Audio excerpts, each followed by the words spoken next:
Hello friends, welcome back to the channel.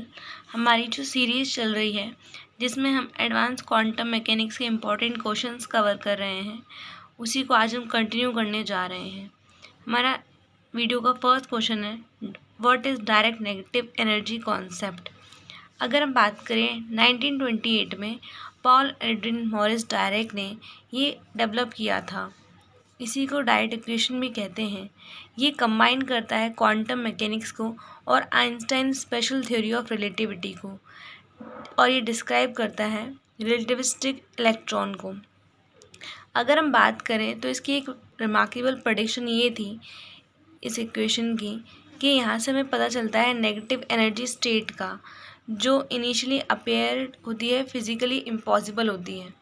अगर हम direct जो की बात करें, उन्होंने जो इक्वेशन दी है उससे उन्होंने डायरेक्ट सी और होल थ्योरी ऐसे कॉन्सेप्ट दिए हैं जिसकी वजह से हमें पता चला प्रेडिक्शन ऑफ पॉजिट्रॉन, या फिर कह सकते हैं हम फर्स्ट नोन एंटी पार्टिकल। अगर हम बात करें डायरेक्ट इक्वेशन की तो वो कुछ इस तरह से दी जाती है।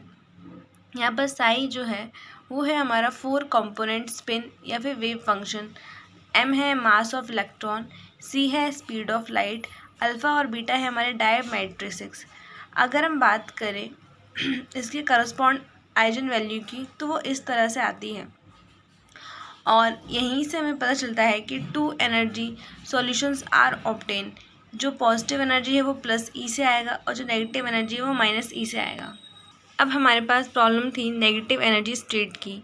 तो जो नेगेटिव एनर्जी सॉल्यूशंस हैं इसको क्रिएट किया गया था क्योंकि वहाँ पर अगर कोई भी स्टेट एम्प्टी रहती है तो एवरी इलेक्ट्रॉन जो है वो कंटिन्यू करेगा एनर्जी को एमिट करना, और वो फॉल कर जाएगा लोअर और लोअर नेगेटिव एनर्जी स्टेट में, और जिसकी वजह से एटम जो है वो अनस्टेबल हो जाएगा। लेकिन हम देखते हैं कि नेचर में स्टेबल एटम भी एग्जिस्ट करते हैं, तो ये प्रेडिक्शन इसलिए अनएक्सेप्टेबल थी। फिर हमारे पास कॉन्सेप्ट आता है डायरेक्ट होल थ्योरी का। डायरेक्ट ने ये प्रपोज किया बहुत से एजम्पशंस के साथ कि जो ऑल नेगेटिव एनर्जी स्टेट्स होती हैं वो कम्प्लीटली फिल्ड होती हैं इलेक्ट्रॉन से। उसमें पॉली एक्सक्लूजन प्रिंसिपल को प्रिवेंट करता है कोई भी ऑर्डिनरी इलेक्ट्रॉन को एंटर करने से किसी भी ऑक्यूपाइड नेगेटिव एनर्जी स्टेट में, और इसलिए जो पॉजिटिव एनर्जी इलेक्ट्रॉन्स होते हैं वो स्टेबल रहते हैं। जो इनफाइनाइट कलेक्शन होता है ऑक्यूपाइड नेगेटिव एनर्जी स्टेट का, उसी को डायरेक्ट सी कहते हैं। अगर हम बात करें फॉर्मेशन ऑफ होल, जिसको पॉजिट्रॉन भी कहते हैं, तो जब नेगेटिव एनर्जी इलेक्ट्रॉन जो है वो एब्जॉर्ब करता है एनर्जी ग्रेटर देन 2mc², तो वो जंप कर जाता है पॉजिटिव एनर्जी स्टेट में, और पीछे वो बिहाइंड करता है एम्प्टी स्टेट। इसी को हम होल कहते हैं। ये जो होल रहता है ये बिहेव करता है exactly like a particle having, जिसके पास पॉजिटिव इलेक्ट्रिक चार्ज हो, mass equal two electron mass हो, पॉजिटिव एनर्जी, और जिसका स्पिन 1/2 हो। डायरेक्ट ने इसी को आइडेंटिफाई किया है एज अ पॉजिट्रॉन। अगर इसकी इंपॉर्टेंस की बात करें तो ये एक्सप्लेन करता है existence of anti particle. Introduce किया है इसने हमें कॉन्सेप्ट ऑफ पॉजिट्रॉन, और इसने फाउंडेशन रखा है क्वांटम फील्ड थ्योरी का। अब हमारा नेक्स्ट क्वेश्चन है, bracket notation offers a concise and elegant way to represent quantum state, justify your answer. तो सबसे पहले हम इसमें ब्रैकेट नोटेशन का इंट्रोडक्शन देंगे कि इसको इंट्रोड्यूस कराया था हमें पॉल डायरेक्ट ने।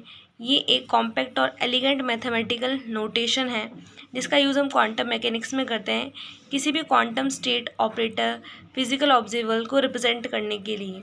ये सिंप्लीफाई करता है कैलकुलेशन को और हमें प्रोवाइड कराता है coordinate independent description of quantum system. इससे सबसे पहले बात करें कैट वेक्टर की, तो कैट वेक्टर जो है वो रिप्रेजेंट करता है स्टेट ऑफ क्वांटम स्टेट जो कंटेन करता है इंफॉर्मेशन अबाउट द सिस्टम, जैसे कि इस तरह से ये हमारा एग्जाम्पल है। अब हमारा नेक्स्ट है ब्रा वेक्टर।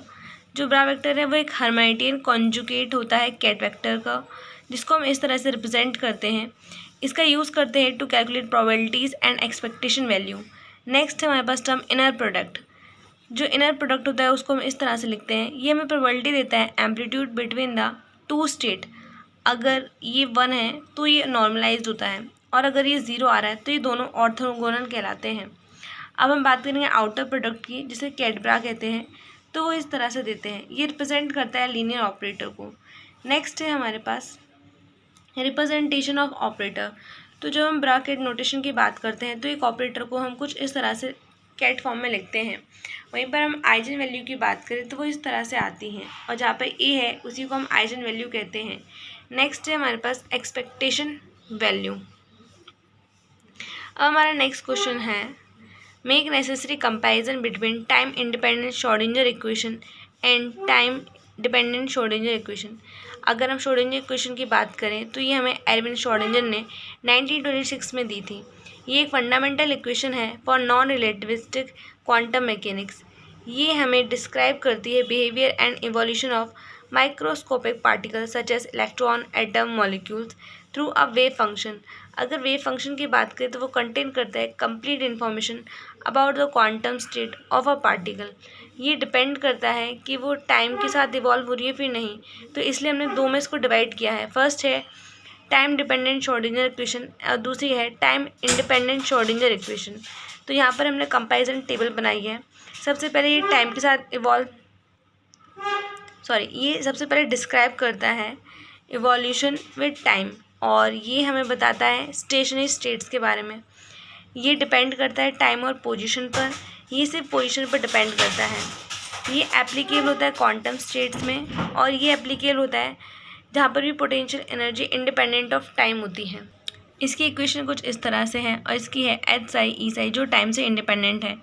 ये एक पार्शियल डिफरेंशियल इक्वेशन है, ये ऑर्डिनरी डिफरेंशियल इक्वेशन है। ये कंप्लीट टाइम इवोल्यूशन देती है